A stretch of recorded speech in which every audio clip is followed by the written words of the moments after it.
the texts, but also the teaching of them. That we found to be quite rare. And Scott was immediately supportive to us at the conference. And indeed, over the next 6 years, he helped the growth of liberal arts in England and in Europe.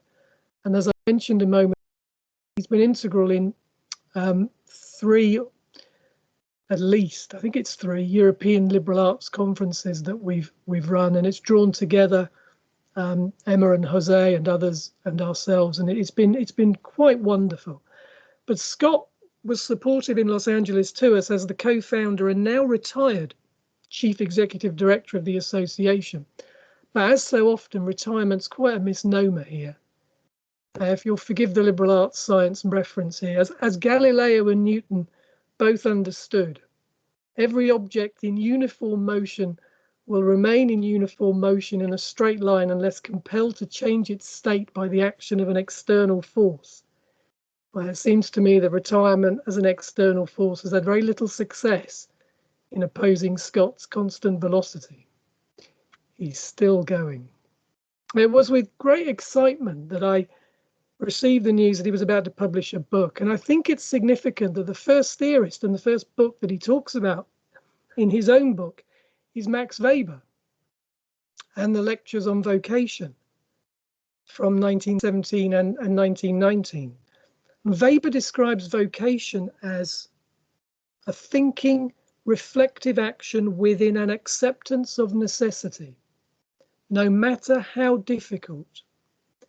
And he ends his politics essay, Max Weber ends his politics essay by stating that the person with vocation is the one whose spirit will not be broken, even if the world does not accept his or her vision of things, and who in response says, yes, despite everything, here I stand.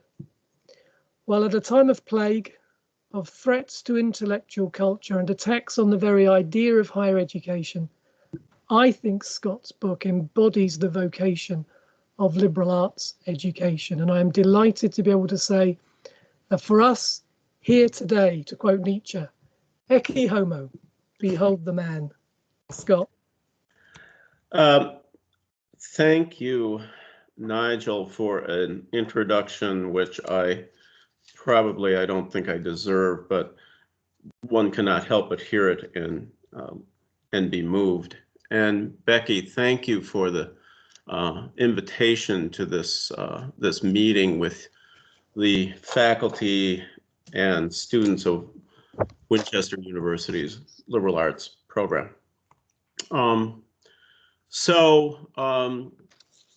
I guess I was asked to do a brief biography, among other things, of my own work. And I thought to myself, well, yeah, you can list off that kind of stuff, and I will be advised. But I thought that it might be a little bit better to discuss why I wrote the book, which Nigel has just referenced. It just very briefly, it's a collection of essays, reports, chapters from conferences, one of the conferences that Emma organized. And so it represents a kind of career of an inquiry into liberal arts education. So if you don't mind, I have some prepared remarks, and I will be happy to migrate to questions and answers very soon. But it might be a way to get things off the ground if I give you a little bit about a little paper, kind of ACTC size, on why I wrote the book. So we'll begin by remembering that, or learning, if you don't know, that the book's title is Invention, the Art of Liberal Arts. And I had a long career in liberal arts education, which to some extent Nigel has alluded to. I researched it through US federal government grants that went well beyond anything that others happened to be doing in the late 20th century. Now, since then, there are equal efforts, but these really were pretty unique. And I defended and promoted liberal arts education by co-founding and organizing ACTC. As circumstances permitted, I read relatively widely in liberal arts texts, for example, Plato's Gorgias or Cicero and Theone, and some of the scholarship of liberal arts, particularly as it was directed towards curricula. I was an accreditor of liberal education programs off and on again for about 5 years, and I taught 21 different courses, all in the first 2 years of baccalaureate degrees in 5 different institutions for a decade, including 7 years in a Cortex program or Great Books program at Temple University. We'll get to that. I traveled to many institutions and gave either reports on the curriculum of liberal education or papers on the causes and results of efforts to shape and form liberal arts education programs. And I saw faculty and administrators, as well as students, of elite and lesser known programs discuss their achievements. And that is where the rubber begins to hit the road. Earlier, I was educated in a liberal arts college, which sent students to graduate programs in elite universities. And I got my graduate degrees in the humanities at the University of Chicago, where I came across for the first time something like what an understanding and practice of a coherent liberal education. Now, during this whole period, as you are aware, liberal arts programs were losing students. By whole period, I mean post-World War II. Unfortunately, I'm that old. Being attacked by faculty outside, oftentimes these programs were attacked by faculty outside them. And after the recession of 2008, they moved into a crisis which we are all still working through. So, in short, I came to see that liberal arts education was suffocating. Now, I happen to think that there's a bright side to this, but we might as well paint the dark side first. Because I think liberal education is one of the better inventions of mankind, I set myself against that suffocation and worked with colleges and universities to reverse the trend. The question for me is, why was this happening? I had a choice between investigating all the social conditions of higher education or investigating the workings of liberal education itself. And neither excludes the other, but investigations of the conditions of higher education were rampant, whereas discussions of liberal education itself were sparser. So I turned to programs and curricula. Now, for purposes of discussion, I'll say there are 3 types of liberal education programs. In America, the first type is a loose collection of courses offered in the first 2 years of a 4-year baccalaureate that are simply introductions to disciplines in a university. The second type substitutes for that loose collection a structure of Cortex courses of literature and the arts, philosophy, religion, history, and a few largely narrative works of the sciences. The final type is a full-on program steeped in classic modern works, cutting across the board, arts and sciences, usually with an orientation towards political or ethical concerns. Note that each of these accomplish a familiarity with a number of disciplines, but I'm going to concentrate on the last 2 of the Cortex varieties of liberal education. If you were to ask me what is a liberal education, I would reply something like the following. A liberal education is a structure of courses and curricula usually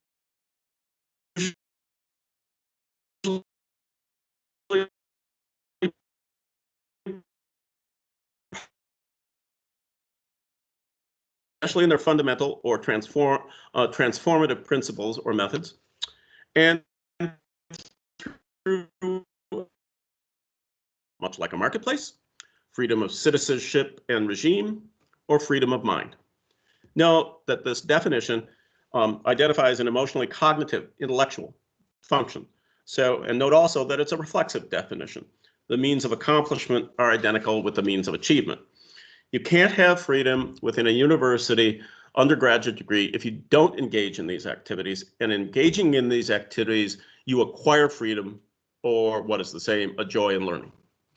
Note also that we would have to trace out the properties of a liberal education in its programs and students to understand really what a liberal education might be. And that tracing was really my career. Now, I'm going to remind you that I graduated from the Interdisciplinary Committee on the History of Culture at Chicago. And having done so, I'd like to work a bit inductively towards why I wrote the book, because it's sort of out of that base of looking at my experience as a student and then seeing an institution that had kind of a coherent liberal arts education, and then going to think about artists and artistry in a wider cultural context that helped to direct by design and sometimes by accident what I did. Put this differently, I want to establish for you the definition. When I traveled to colleges and universities, there was no doubt, in my mind at least, that in many of them there were movements towards a liberal education. Either these universities or colleges devised close ways in which to help students in their early studies, or they had courses which included excellent classic works as well as thoughtful modern works. Frequently, not always, these relied on discussions in classes. If the programs were large enough to accommodate math and the sciences, there would be little doubt that in addition to the close attention to the students knew the principles, basic methods, and significant histories of sciences in the West and sometimes elsewhere. These students graduated to go on to medicine, chemistry, and physics, as well as other areas.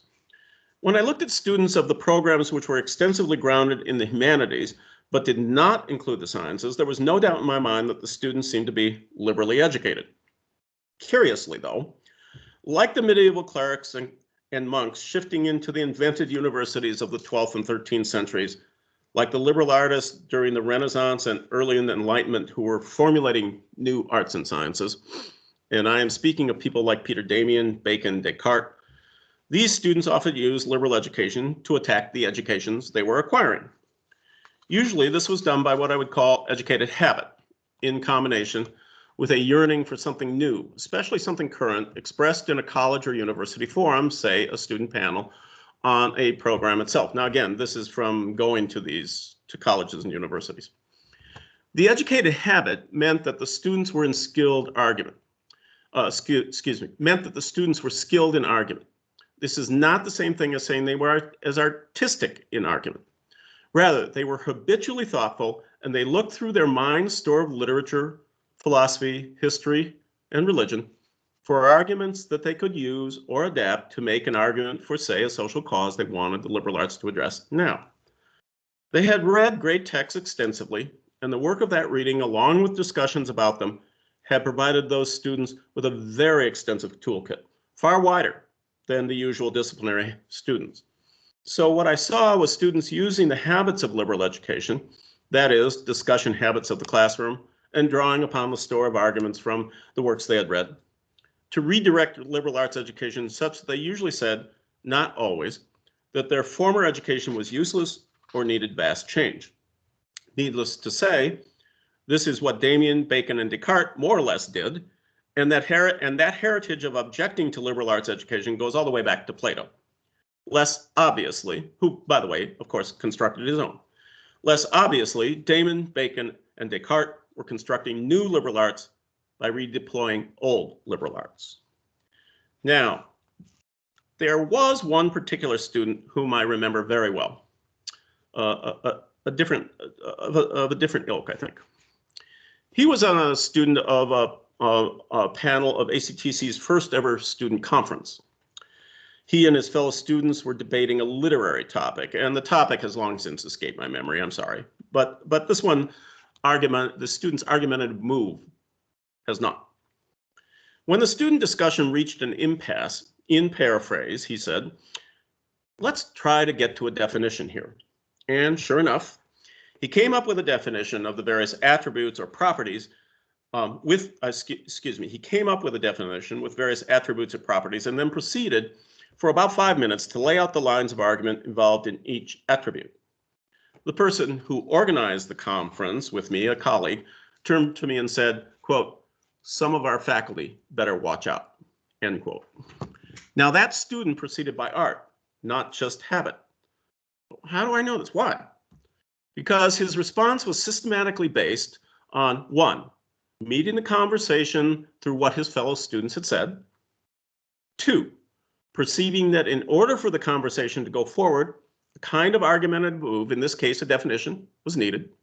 3, knowing how to construct a definition, what its actual parts were and how they functioned. And 4, after doing so, advancing the inquiry by the students along the lines of the definition he had gathered.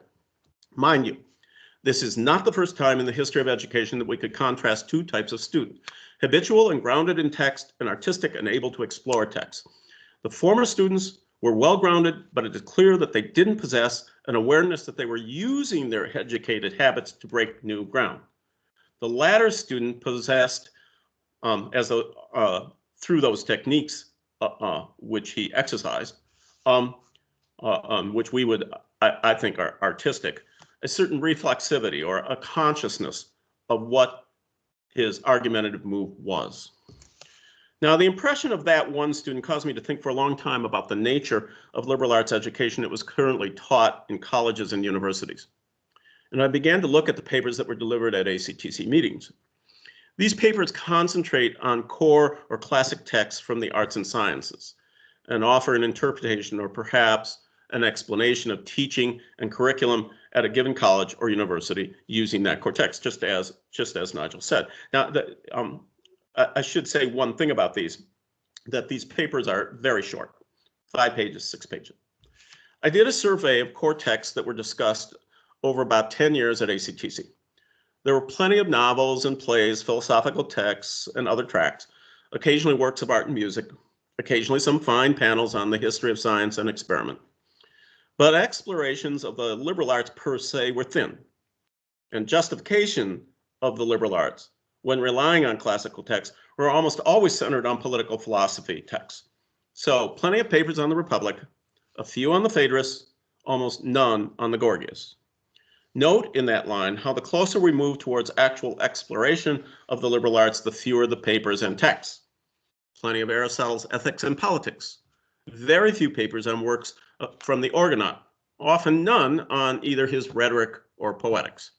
Of Isocrates, de nada. Cicero, enough of his treatises on friendship or proarchia, but nothing from De Inventione or De Oratore, the treatises which formulated and taught the art of rhetoric systematically. And so it went. Now, if you got to Bacon, there would be a discussion of the idols of the mind, but no discussion of the framework borrowed from the liberal arts, which is his entire means of converting invention into the end of science. To sum up, in those programs, most attuned to core texts and liberal education, we had liberal education, but not liberal arts education. We had no techniques nor systematic way to inquire what the liberal arts are or could be in the future, or nor ultimately to re-examine the ends of liberal arts education. This absence had consequences. We live in an age of technology, but if we are not teaching science or math, we don't overtly teach techniques. In response, if teachers or students said, well, we practice dialectic, they never described what dialectic did, other than perhaps remark that it explored sameness and difference. Now, all of these comments up to this point should be understood as not reflecting your program, but simply an experience of going from university to college to college. If we ask students or faculty to analyze what the conditions are for identifying an emotion, either often they would run off to current psychology or provide a popular bromide. In either case, the resources of rhetoric and liberal arts were ignored. Only recently have a few people at ACTC begun to realize, independently of what I'm saying, the same problems I am speaking of, and of course I applaud that. But generally, the first consequence of our patterns of liberal education is that we don't really teach systematically the techniques of the liberal arts.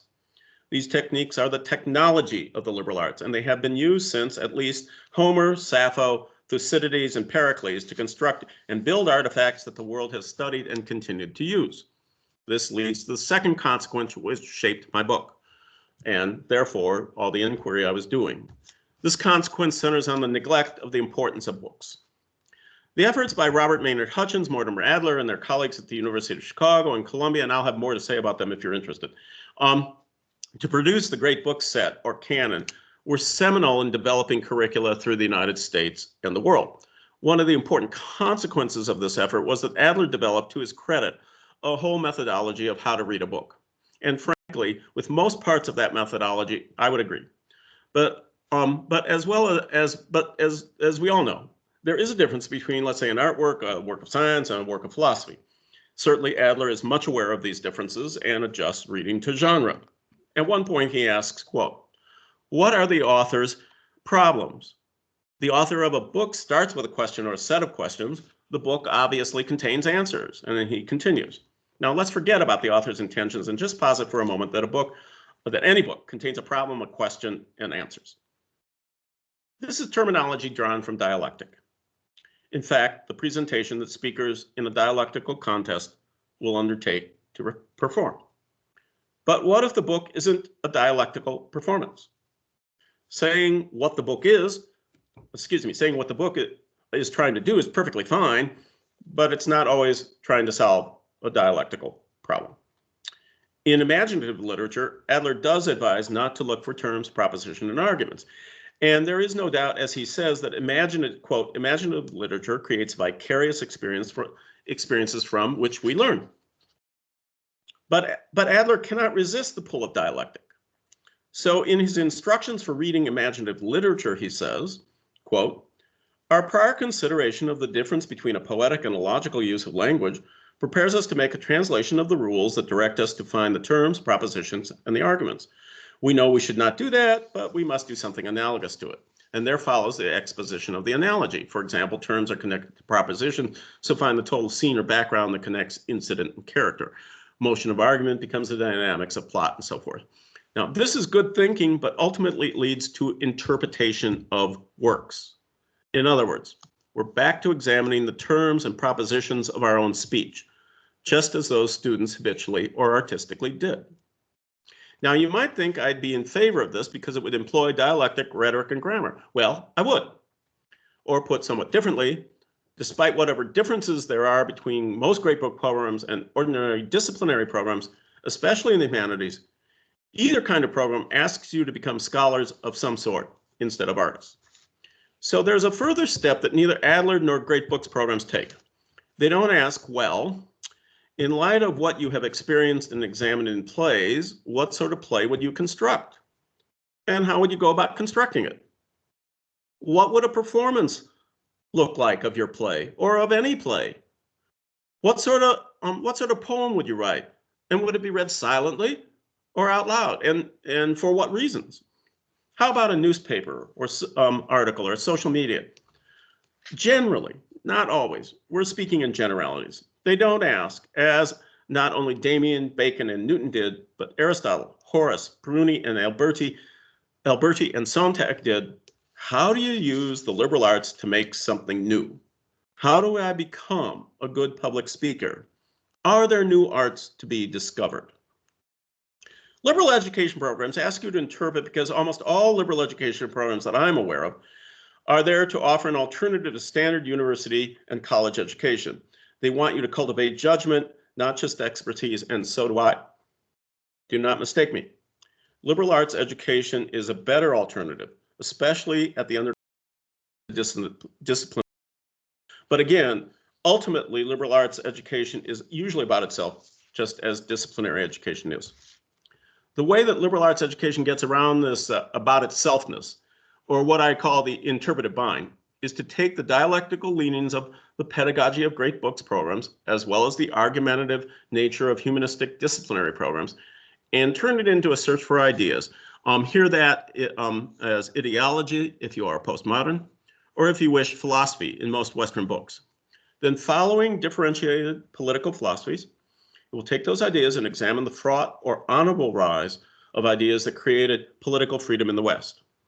Since liberal education is more expansive than any disciplinary education, and since it is aiming at least at an understanding of some of our most important conceptions, that affect or effect, which we as individuals and citizens hold, there's nothing wrong with this. It is a perfectly legitimate scholarly liberal enterprise, but it is limited. It tends to ignore that each of the books examined was an invention. The book didn't exist, and then, thanks to an author, it came into existence. Each book was, as is, an invention. So the history of not only Western civilizations, but all civilizations are histories of invention. They teach, if proper attention is paid to them, how to become artists of a huge variety of arts and sciences.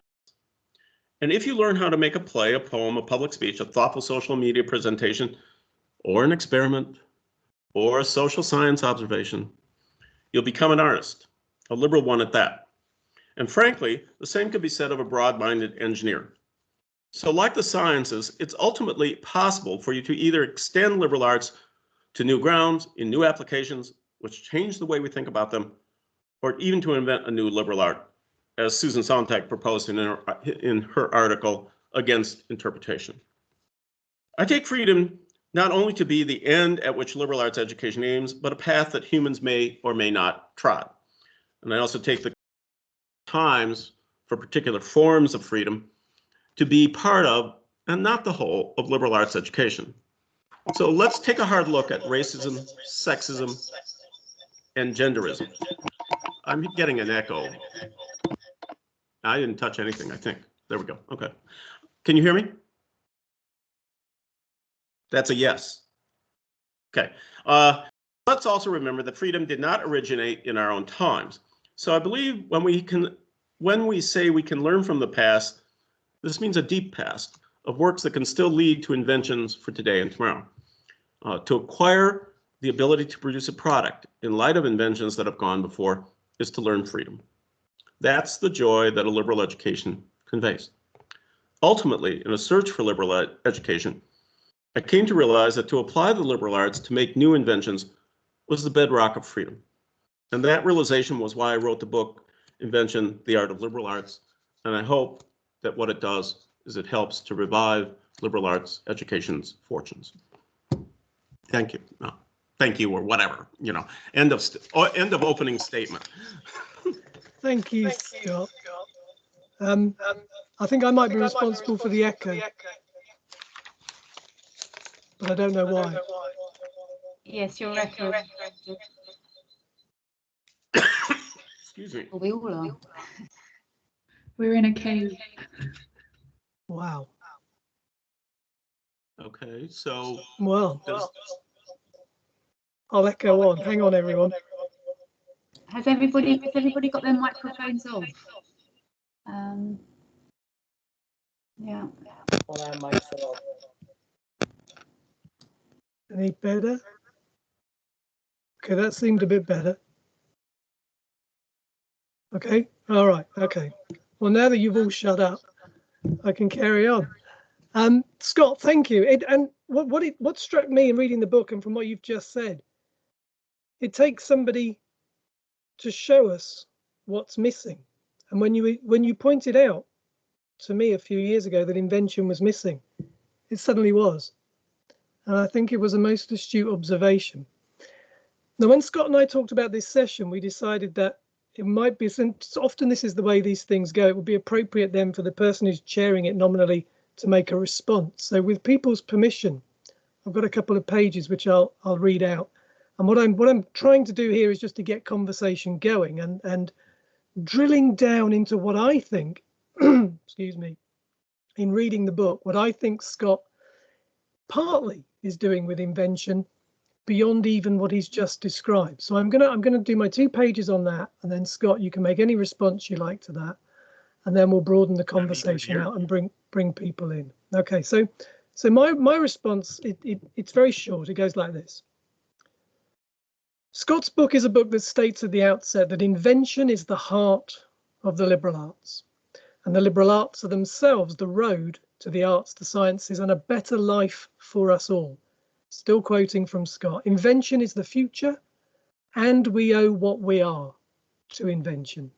And then at the end of the book, Scott reminds us that, quote, every art and science can be a source of joy in learning. And Scott mentioned that in his talk. And then Scott, I think, brings the end and the beginning together in the following thought, where he says, liberal arts education's ultimate argument is that inventive freedom and joy in learning are one. And if we read the book along the way through the chapters, we are invited to the productions that have and continue to shape liberal arts education, ancient, medieval, modern, so that when its students add their own inventions to these books written for change, they learn what it is, quote, to help make the adventure of humanity their own. So my response to the book involves some very short points and 4 questions, which I'll distill into 2 right at the end, and which, Scott, you can respond to however you like. So let me start with, again, Robert Maynard Hutchins, and in particular his book, Higher Learning in America from 1936. And Hutchins pointedly called US culture at that time anti-intellectual.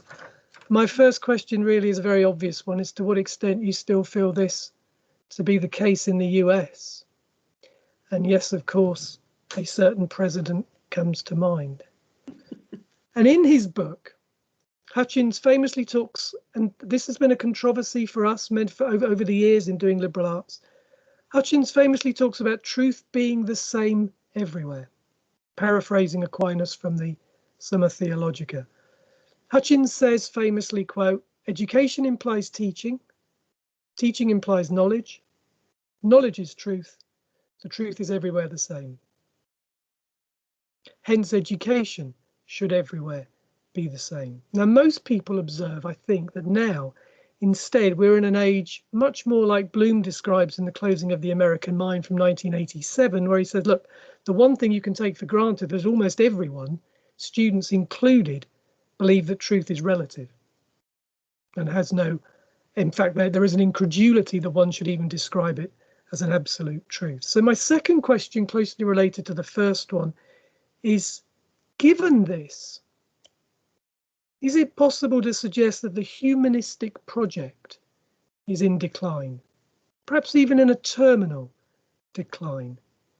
And is the pluralism of identity politics creating that effect? We are in the era of the post-human, the new ideological power of the narrative of fake news, and especially the swamp and its famous scientists whose vaccinations we'll all be taking very soon. And Scott, if I read your book correctly, I think this is one of the main themes you're addressing in every chapter. The role that invention can play in intervening in this cultural space, so that liberal arts education can find itself. Now, for example, you say that the humanities exist to make available to us works of art and intellect because such invention means making things, like books, that will change the world. My third question, therefore, would involve the extent to which invention serves either eternal truths or the culture of pluralism. And I think you address this directly when you talk about Bruce Kimball, to whom you dedicated the book, his construction of the 2 ideals of liberal arts, the classical artes liberales, let's say loosely the tradition of timeless truths, and the specializing liberal free ideal, let's say loosely the research-based freedom of specialization. The former, that classical artes liberales approach, you say in the book, in one of your essays, seems to be out of touch with modern democratic sentiment and may well be unstable. The latter, the liberal free ideal, seems to be much more at one with modern democratic sentiment. So am I right in thinking that you are suggesting that the relationship between the two, and perhaps the fate of the classical artes liberales in the modern world, would be different if we understood them to have a different end? Not as a return to timeless truths, but rather towards invention and innovation, perhaps even, as you say, outside the university. And here, this end of liberal arts education and the humanities becomes discovery. I wonder, perhaps, are you suggesting the 2 ideals of Kimball could merge? Would it be correct to see your writing on invention as your response to the role of truth within the relativistic age? And given that you say also that invention is the justification for core text, and as I know you to be an avowed pluralist, I wonder, are you arguing for a mixed economy in liberal arts education of its 2 ideals, but now under a common purpose of invention? If so, then a last observation that some, I guess, might make If you want to reconcile the two ideals around invention, might it require the classical ideal to accommodate itself more to the liberal free ideal than the other way round? So the two questions really posed are these. What of liberal arts in a potentially anti-intellectual culture? And second, is invention, in your view, a mediating tool between the two liberal arts ideals? Okay, all of those are very good questions because they all go to the book. Though they go to the book doesn't contain either explicit or implicit references to certainly American culture, Western culture, and Western civilization. So let's say that the book has a structure which invites readers to think both about the book and then about what might be termed loosely its use. Let's do a slight, let's take what Nigel has asked and let's see if we can run it both backwards and yet from the last questions he asked to the first question. But let's begin, let's keep the last question and the first question going at the same time if we can, if that makes any sense. I take it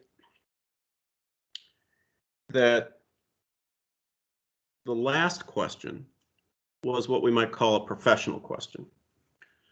It's a question about the structure of undergraduate higher education. It has implications, both what I wrote and what Kimball wrote has implications for graduate education and has implications for the structure of universities. But its center is on undergraduate education. So Nigel correctly identifies the two basic ideals of higher education that Kimball thinks, and I happen to share most, not all of his views on this, compete in universities and colleges. And the same thing appears in a different way in Hutchins.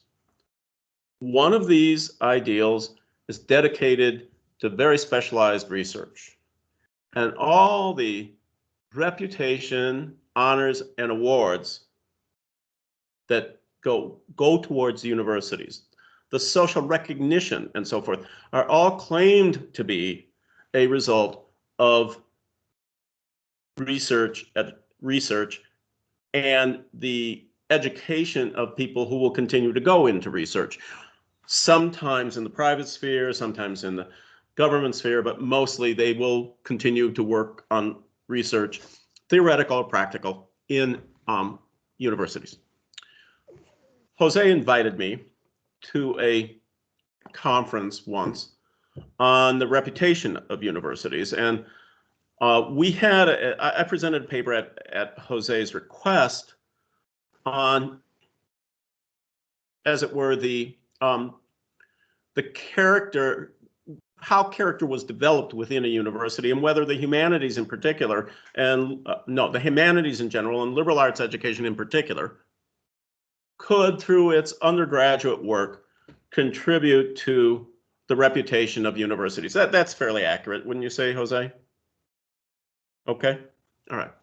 So I did this paper, and I have to say that I concluded, and this here again floats between that fifth question, I think it was actually 5, Nigel, and the first, about whether the humanities can contribute to the reputation of universities, the glory of education. Let's put it larger. I think they can. I don't think they can in their present state. It's just that simple.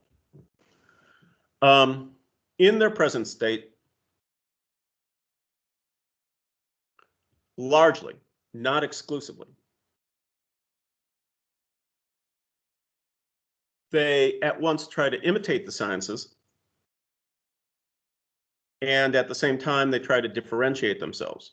They imitate them in the sense that what they want to do is they want to construct a body of knowledge to which learners belong. Those learners have to go through a set of cycles, getting a PhD and so forth and so on. They have to publish in papers. They prove in publications that are not at all, how shall we say, controlled by a university to which they belong. They prove in publications that they're worthy of belonging to a discipline and therefore the field. This is highly reputable, and there's no problem with it. Or at least there's no problem with it if what you want to do is produce research. I do think that humanities have become somewhat esoteric. I leave that question aside, except to remark that I don't think that they are devoted to cultivating the arts that I've been discussing here. And these are largely public arts. I taught in universities at undergraduate schools for a long time, and 10 years, which is enough. And from the get-go, the point of programs, which I was not under any control of other than my own courses, was that we should be preparing our students to do research. In short, these students should become models, little, junior scholars, and work their way up through the humanities in some field, in some discipline. Okay, what that meant was that as they wrote, in my case, it was largely composition courses, or drama courses, or theater courses. As they wrote and as I taught, what would happen is that American culture, or even world culture, Western culture, world culture, in some ways was left further and further behind. This is not a matter of being radical. That's not the issue. The issue was whether you could get a student to begin to mimic what it was like to be a researcher in a university. That was the goal. Now there were alternative goals too, to which I was more inclined, and those are represented pretty much by the Cortex liberal arts programs. Those do have a history, as Kimball said, of being connected to something called the Artes Liberales, or originally in classical times, to the education for participating in the state. This slowly but surely migrates to education for participating in universities. Then it gets revived, but split. The sciences go off privately by themselves. They're not part of universities. The arts and humanities get turned towards the public again, and you write for them. And then what happens is they become, in American colleges, somewhat desiccated, I would say. In Europe, what happens is that they are reformed and reformulated by the rise of the Prussian university. And it's then Americans come, this is partly Kimball's story in brief. Americans come to Europe, they see how European professors are working on research and are free to teach or free to learn as they wish. And they come back to the United States and they change colleges and universities over a period of about 50 to 75 years. And what they do is they adopt that disciplinary specialized organization. Well, what does that do to the end of liberal education? Well, it's cut off from the liberal artes ideal. It's no longer attached to that because that's not being taught. And the American project in particular is, as a fellow named Abner Flexner says, was basically to align the research project, universities and colleges, with democracy and freedom. But what that was and this is where it gets really tricky, for me at least, it was kind of a productive economic alignment. It was about producing, okay, works that would make the American economy grow.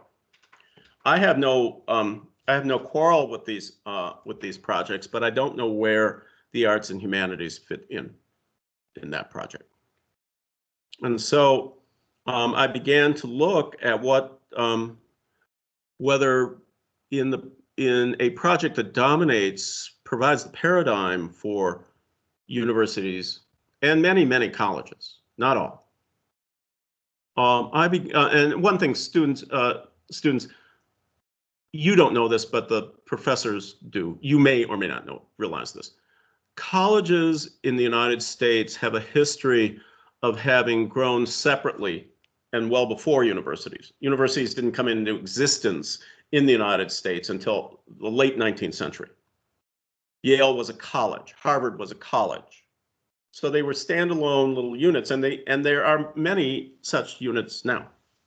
So a college has a kind of a different function, perhaps, or a different relation. But anyway, so what happened was that I don't know where or how the humanities can connect to the cultural enterprise of the United States, however it might be characterized.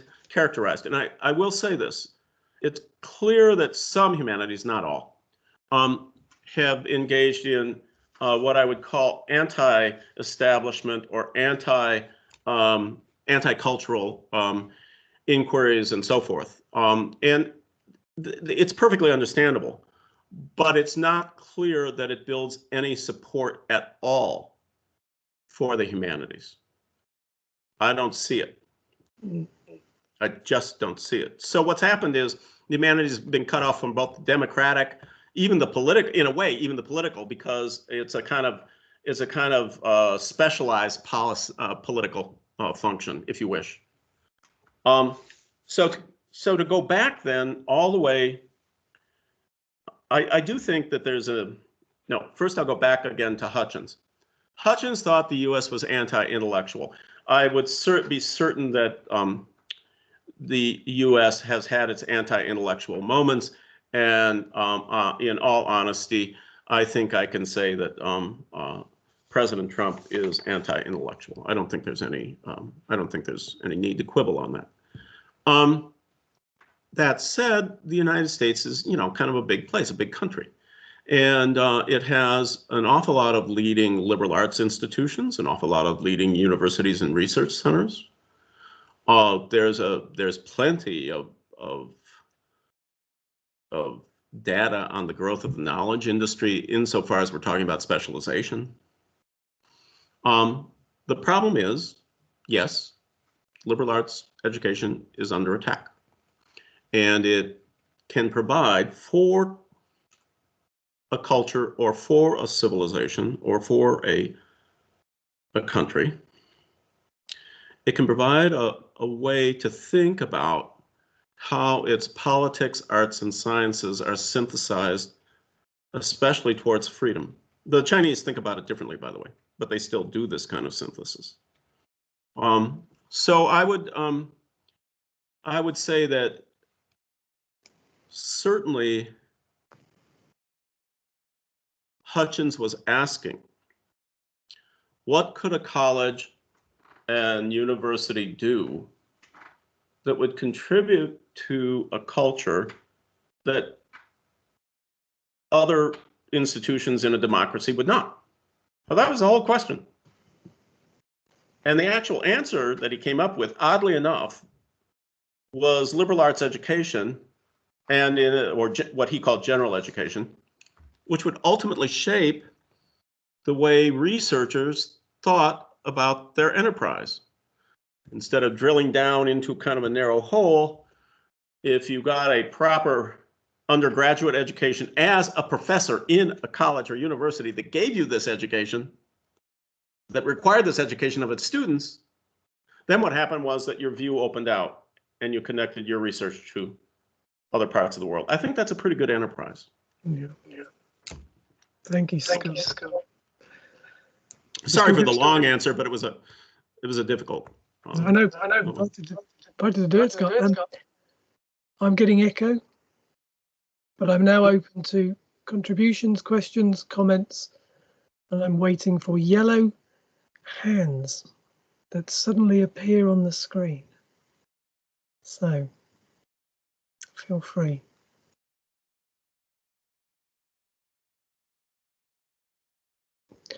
Am I missing one? Alexandros, I think. Yes, Alexandros, go. Why always the first? Because I'm very keen to analogies, would be an analogy to what you're proposing for liberal arts to be.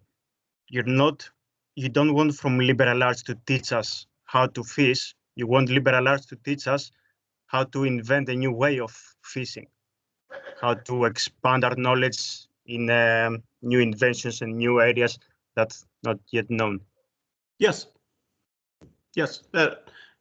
I think I would like, I mean, I'll be just straightforward about it. I'd like you to become an inventor in whatever you think would help to create the future. And I think that these programs, the more extensive they are, the more they become a, if you wish, a record of human invention. And that seriously studied in that way, they then not only increase your personal freedom, there's an algorithm behind all this, which basically increases the freedom of almost everybody else. Generally speaking, I think you can see the kind of freedom I'm looking forward and looking to is constructive, depends on other people, puts them together to try to accomplish something, and is basically peaceful in its design. So, yeah, it teaches you to fish, but it teaches you how to invent a better fishing rod and even a better way of fishing. Thank you, Alexandros. Carol. Thank you. Good afternoon. I'm kind of thinking the point that you made about research, actually looking outwards. I think research in itself is a very inward-looking, confirming information, confirming things that you already know, and we need to kind of look outward and find to be able to apply that, the knowledge that we gain, and introduce invention into research. Look at different things in different ways to enable us to actually carry it forward rather than just look back and confirm what we already know.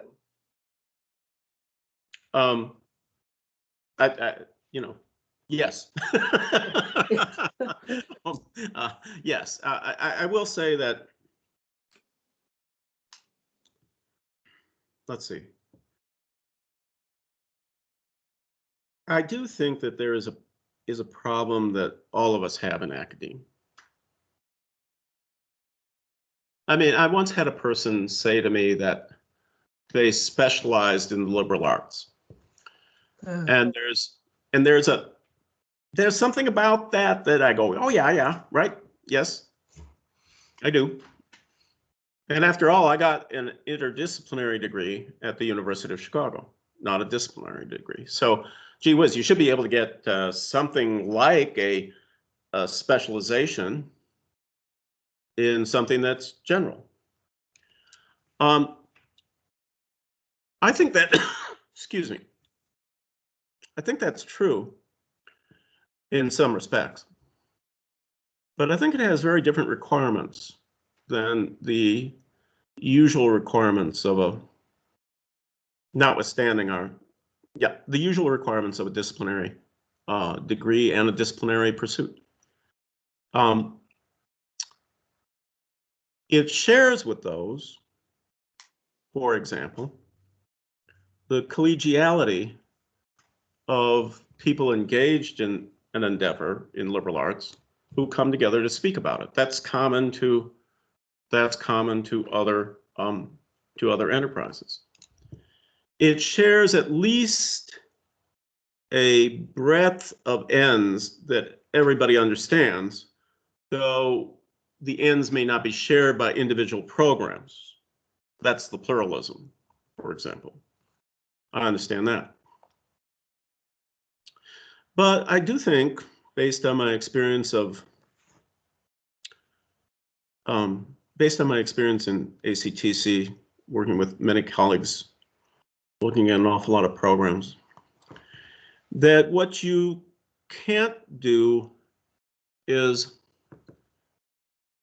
have one preconceived idea about what is the goal of liberal arts education.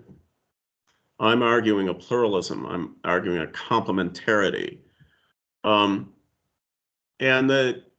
you can't have it because there are an awful lot of people who share a history, share similar institutional problems, but don't necessarily share a purpose that is identical to what you who organize the program think.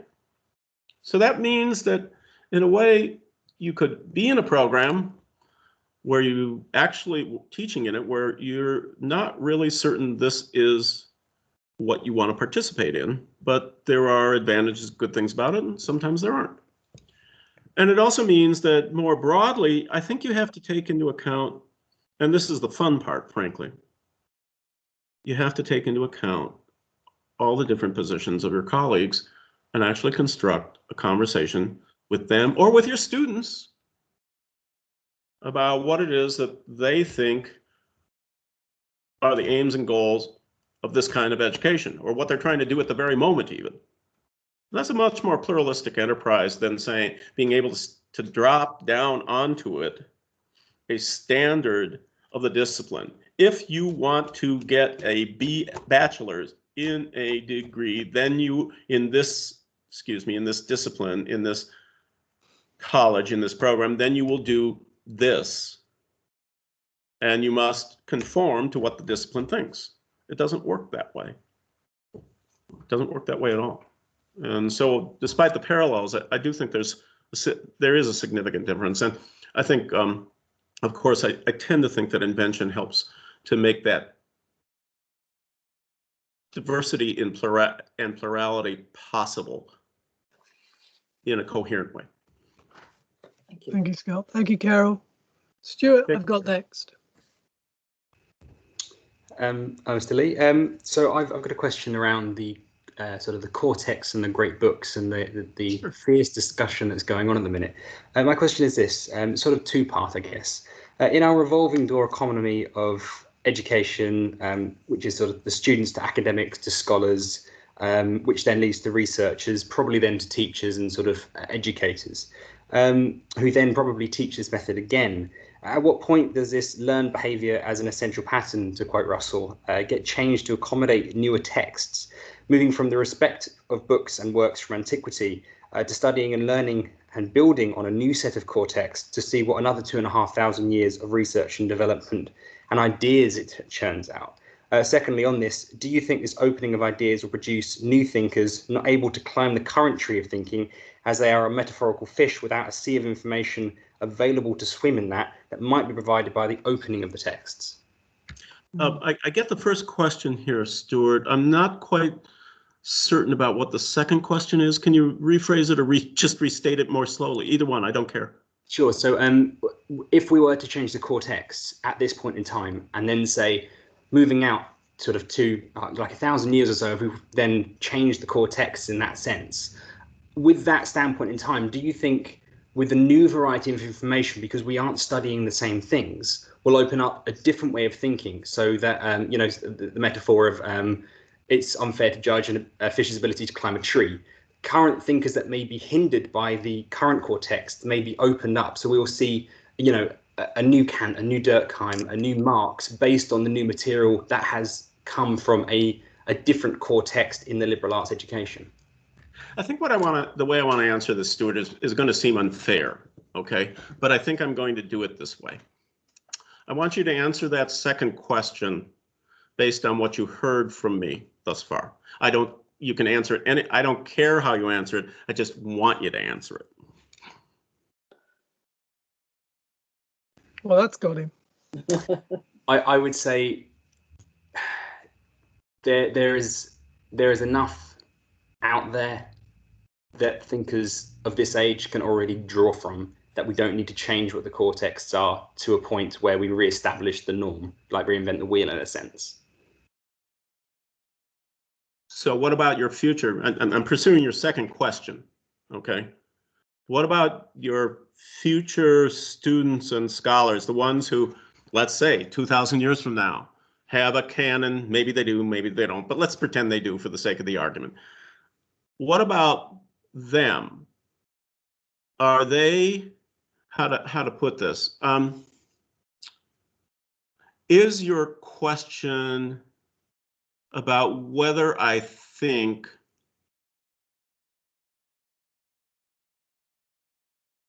a canon could still function even if it had different aims?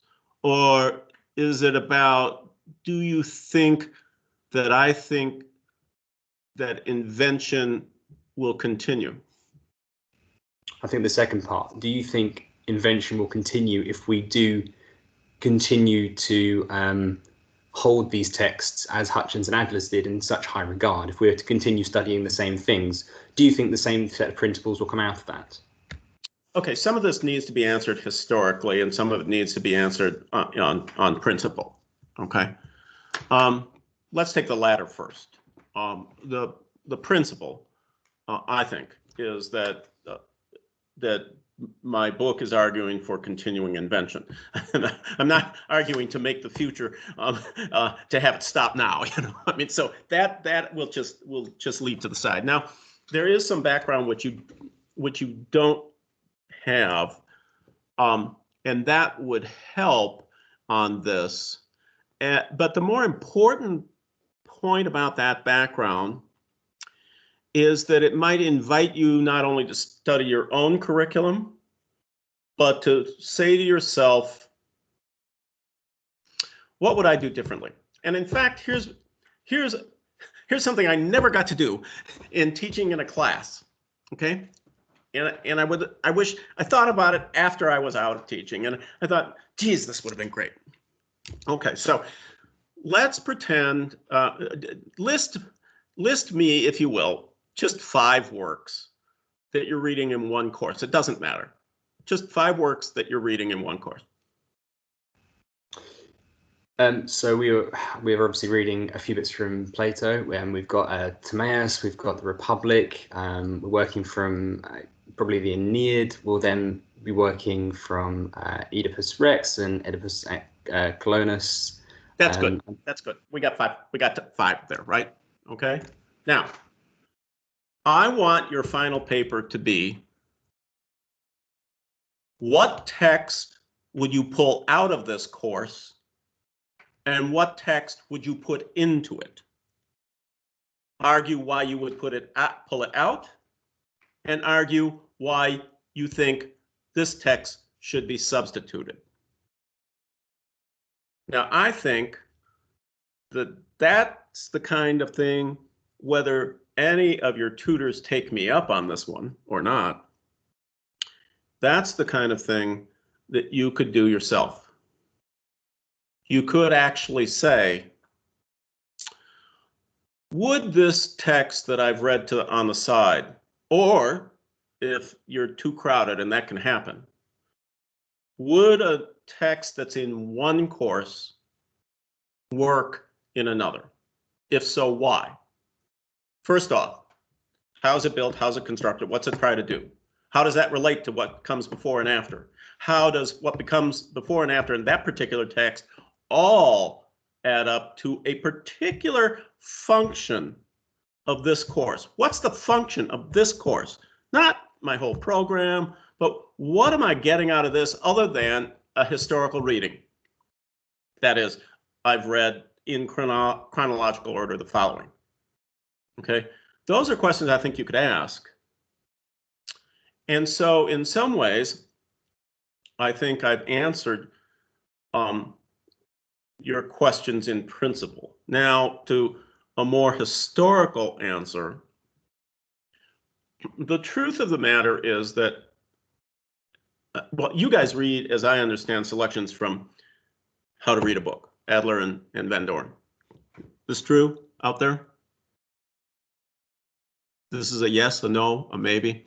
It is. It's a yes. Okay. So then, as you know, Adler and Hutchins, with many scholars from the University of Chicago, and not just from the University of Chicago, but from Columbia and elsewhere, put together the Encyclopedia Britannica's great books. Okay, now there are all kinds of objections to these things. We can try to answer them.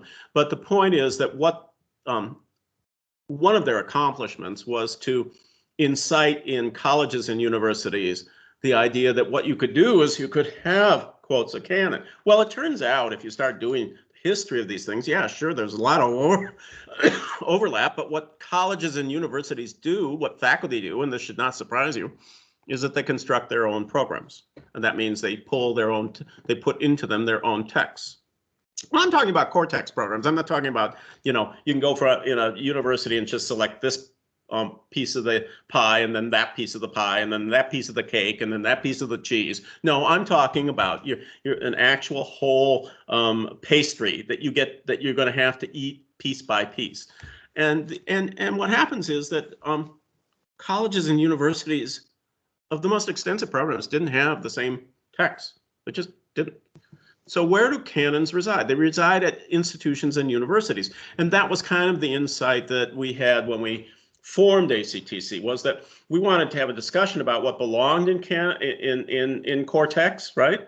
But core text courses. We wanted to have that discussion. We didn't want to presume to say, oh, here's our standard. Well, our standard really is just this collection of books. We don't even, you know, and we can wave our flag and say they're great and they're lovely, but that's it. No, we wanted to have a discussion about that, about why these texts should be in a program, what these texts do within a course or curriculum, how you teach some of these texts, which seem so remote and yet are sometimes actually much closer than they are.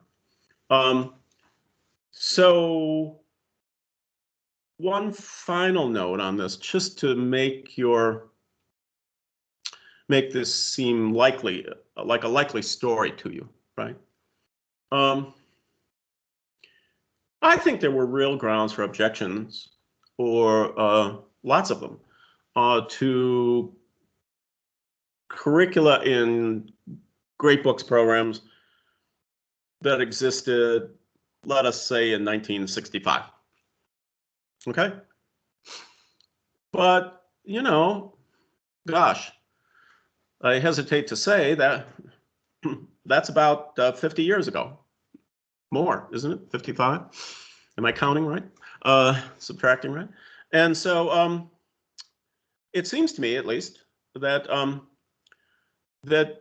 and I know for a fact that there have been inclusions of all kinds of different texts, which deserve to be included in any curriculum that's well constructed.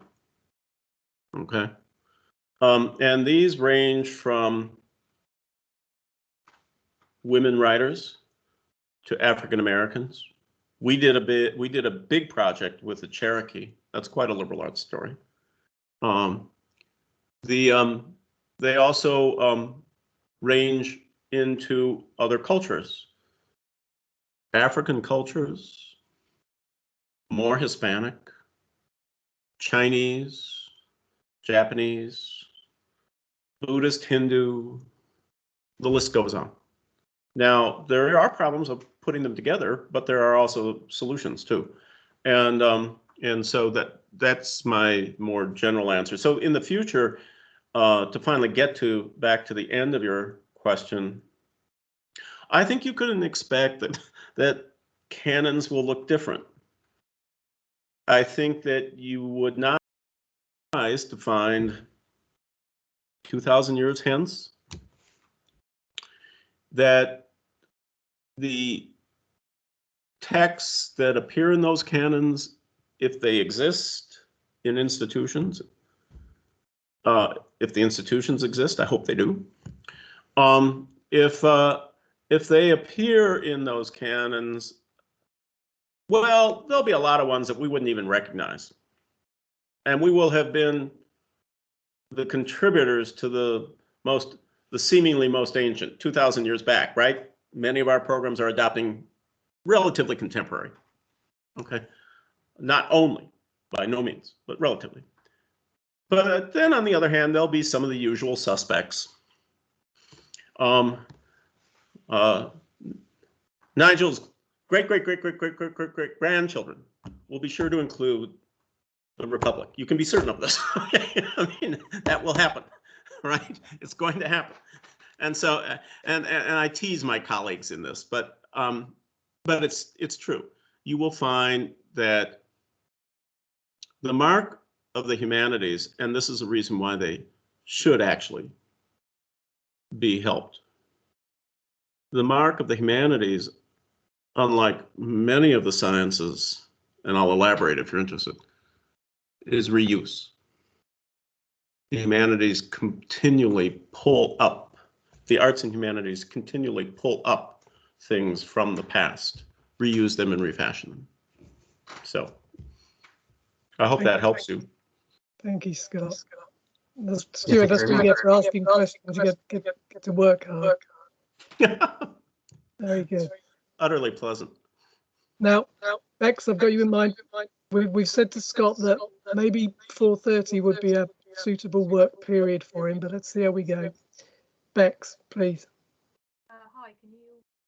Louder, Bex. Where are you? I'm looking for Becca. Becky, there you are. Hold on.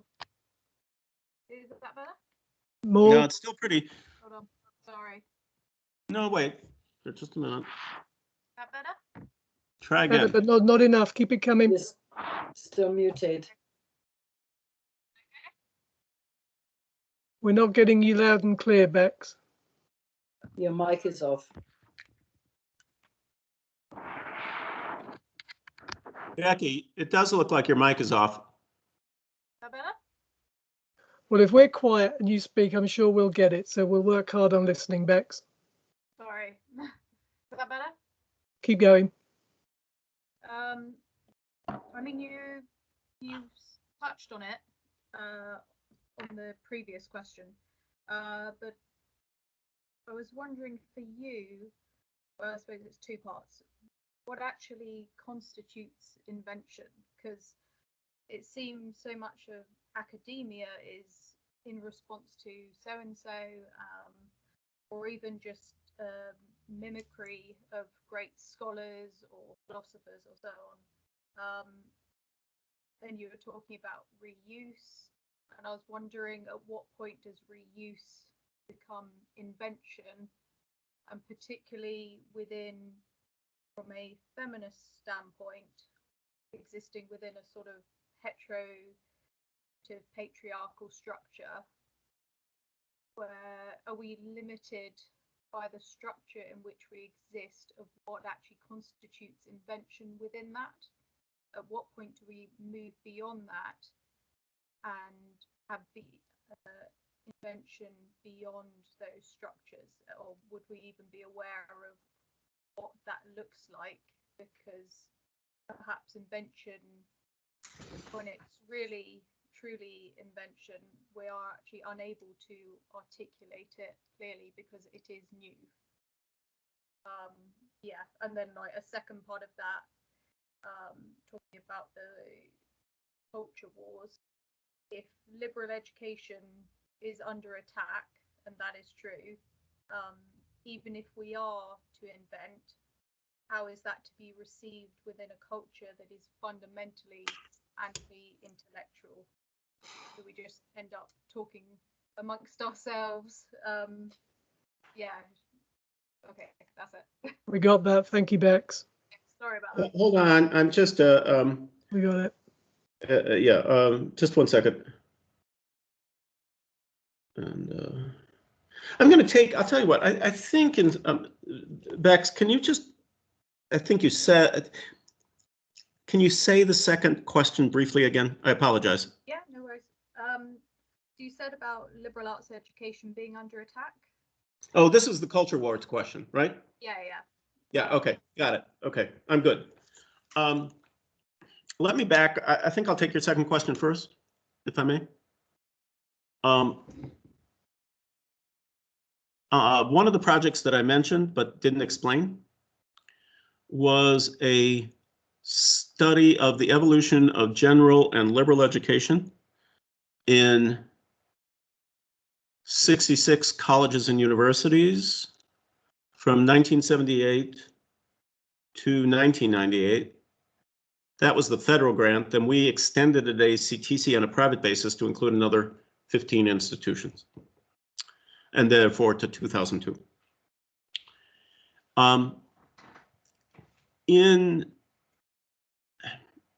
I won't go into what the hypothesis was, which we ended up disproving and everything, you know, we just abandoned it. But I'll say that one of the outcomes was that we looked pretty closely at curricular structure. And you might have thought from the publicity in the culture wars that it was sort of, death to all tyrants, right? It didn't matter which side you were on. That's how it seemed like everybody was talking in the media. So that you would have thought that at a college or a university, either the so-called great books people won, or the so-called culture wars, the counterculture people won. All right. It didn't work that way at all, and that was the surprising finding. Within baccalaureate programs, there was and still exists to a lesser degree now, these things that are known as electives, of course, and these were courses that were thrown up for students to take at their discretion, not necessarily contributing to a major, and maybe or maybe not contributing to the general education degree requirements that you had to fulfill. Well, what happened was that, yeah, there were battles on the campus, but there were more Cortex courses introduced that you had to take as a student, and there were more counterculture courses or alternative culture courses that were introduced that you had to take. They had somewhat different structures. Okay, the Cortex courses, usually was a set of courses that were pretty well. They were staffed across many across many disciplines and departments, but they were a set of courses. The other was a basket of courses, and students could choose out of them. Okay, but they were all designated in some way, shape, or form as being alternative culture, counterculture, non-Western culture, so forth and so on. So the historical answer to your question is that in some ways the culture wars died off because compromises were reached within the curriculum. That's not surprising, but that's the case, and it was surprising at the time. Going back to your more, what I think is your more trenchant question, what is invention? Well, if I ask you, although I think they're quite related, I don't think they're quite the same. But if I ask you what is poetry, you're going to have a hard time getting a definition for poetry. I could get a definition for liberal education. It's much harder to get one for poetry. I'm not sure it's even applicable because I'm not sure that there's a substance of poetry in the same way that seems to be kind of a substance of liberal arts education. Fair enough so far? All right. So I think instead invention is a phenomenon that is evident across arts and sciences. So the way I think you have to look at this is that invention can be well described, if you wish, by, I'll take my three favorite authors, Cicero, Bacon, and Alberti. Okay. Cicero, it's arguments and subject matters that you discover. And with those, you make new arguments. By the way, Cicero, unlike Aristotle, concentrates on arguments, not propositions. For Bacon, it's the making of new works through a screen or a a method that will allow, as he says, to penetrate nature or to construct works that hadn't existed before. And for Alberti, who actually bridges the gap between the humanities and the sciences, if you wish, or the humanities and the liberal arts, discovery or invention is the making of some object, not unlike the way Aristotle describes poetics, some object that is able to incorporate the how shall we say, not only the beautiful but the ugly. Alberti's interest is in the beautiful, but he is able to talk about the ugly in a separate production that is simply reliant on what we would tend to think of the fine arts of painting, but also geometry, also history and poetry. Fair enough thus far? If you look at this, what it does then is it spreads out over almost every single enterprise that humans are engaged in, both with respect to knowledge and with respect to. And the important thing here is that you can look through questions of argument, scientific analysis, and artistic making, and you can see how inventions, how new things come into existence in these ways. And then, of course, the next step is to ask, well, what difference do they make? And I mean, I personally, I'd say in the book, I have a chapter on Botticelli. Some of this did not include some later materials I developed, but which happened to be directly about the inheritance from geometry that created perspective. And then Botticelli deploys it in this picture. It's an incredible picture. And then what he does is he works inward to what you're supposed to look directly at and think about. He works outward to make you look at this crowd that's looking at the Christ. And then he's got himself painted in the picture. And what he does there, unlike any of the other adoration pictures that I'm aware of, what he does there is he suggests, well, I think through his presence, he suggests that you too could have an art like this. You too could see things differently. Now, the part about perspective, aside from the geometry of it that I didn't go into in the chapter so much, is also that if you think about this painting, I don't know if you're familiar with it. Here's the book, and here's the painting. A quick look at this thing, if you can see it. Oops, no, I'm not going to be able. I have to move the other way. There we go. That's good. Okay. So anyway, sorry for that silly demonstration, but anyway, the point of it is that actually perspective wasn't just about Botticelli's point of view. Every single person in that painting has a perspective, and you can imagine the painting from every single point of view, which is to bring with their character a certain intellectual flexibility and artistic flexibility that wouldn't exist except for the introduction of that painting, as well as it happens to deal a great deal with equality and freedom. And that finally gets me to your question about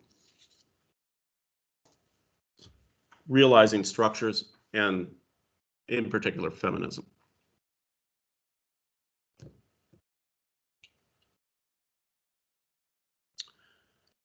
I think anyone who thinks that it was the same to be, it was an identical social situation for people our age in 1965 as for people our age now would be false. there have been tremendous differences. And the difference, I think, I'm going to be very personal about this. The difference is expressed in my mother, who was what I will call a domestic feminist. That is, her family and the home that she built, and believe me, this woman could decorate like you wouldn't believe. The family that she built was the most important thing to her. And yet she was an ardent feminist, and my father in particular and the two sons that she had knew this. Now, she never got out of the box, okay? But she was a forecaster of what was to come.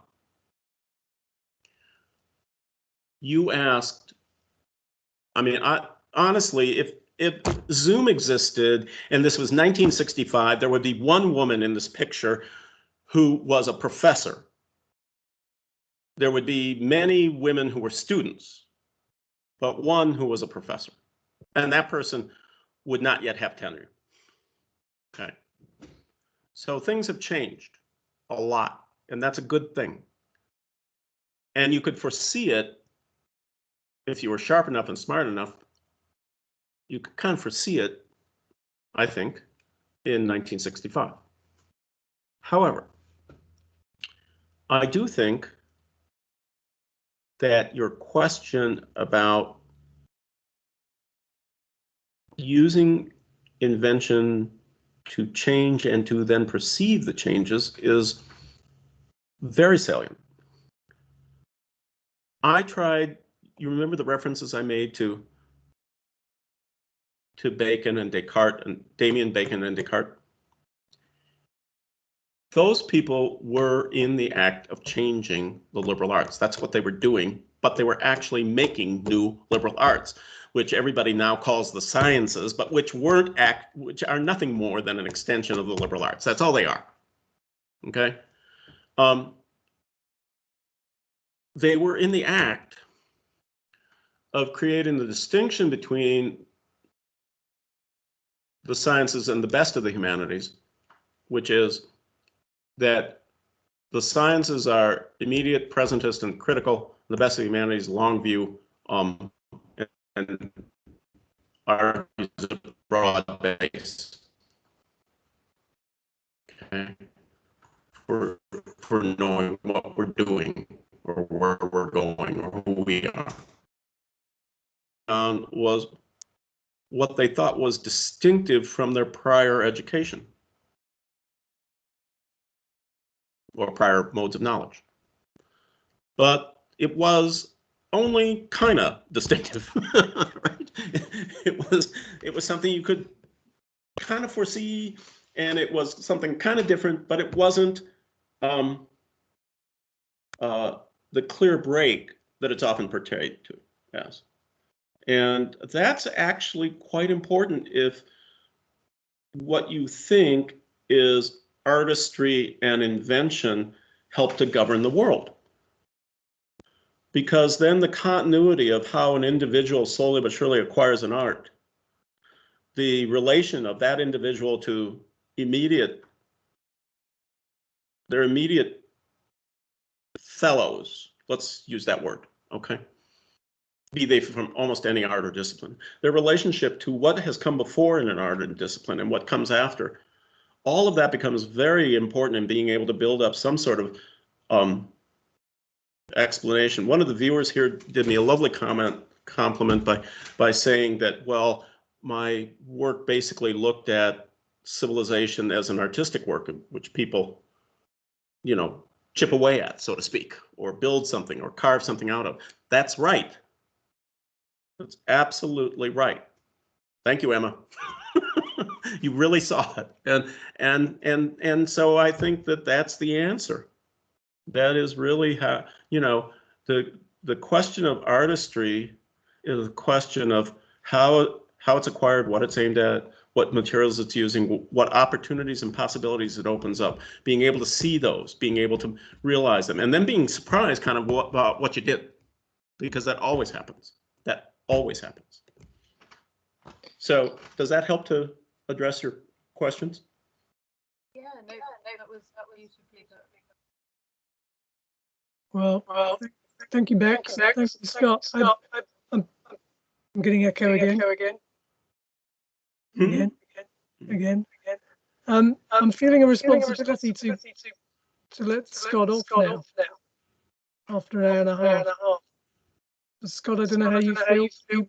Well, I mean, I would probably keep on talking until the evening. I might want to require a break here and there, but you know, there are other things that people have to do in life. So you know. All right. Okay. Well, in which case I don't see another hand. So in which case I'll take the opportunity to say that we'll draw that to a close. It struck me that from what you've just said, a wonderful subtitle to Invention could have been looking forward to liberal arts, with the double meaning intended. Of course. Scott, I'd like to thank you first. It's no mean feat to come and perform, first of all, on this technology, but second, to give such considered and thoughtful and full answers to our questions. And I extend my thanks to you for that. And I'm grateful to all our students who participated and asked questions, and to our guests who are here, and it's lovely to see you again, and I hope we'll get to see you very soon. So Scott, with my thanks, and I'm sure if Microsoft had anything about them, these yellow hands that people put up to ask a question, there'd be a double yellow hand that you could press and it would go like that, and that would do the job. But in our virtual world, if we can be seen to be clapping, then that would be appropriate. Scott, thank you very much. Thank you. Let me just say one thing to okay then. Nigel and Becky. And I think I said it at the beginning, but I want to make sure I say it again. It really is an honor to have been invited to speak. I mean, you know, it's great if somebody who outside what you have devoted yourself to asks you to speak. That's a wonderful thing, because it means recognition for the enterprise, less for you, but for the enterprise. But within the group of people, students and faculty, colleagues who have either invited me or come to listen, I'm just deeply honored. And it's not a conventional thing. Anybody who is so honored knows that. They really mean it. So I can't thank you enough for this. It was just an utter pleasure. Thank you very much, Scott. Thank you, Scott. Take care now, everybody. Becky, our thanks to you for organising all this. Absolutely. I have to say it again, Jose and Emma, come on, let's get together soon. Yes. Thank you all very much, and there will be a recording of this. If anybody has any real objections to it going up, then you best let us know. But otherwise, we intend to have a look at it and see if it's okay, and maybe put it out there. So Scott, thank you once again. Take care, everybody. Have a good evening. Goodbye, everyone. Goodbye. Thank you. Thank you.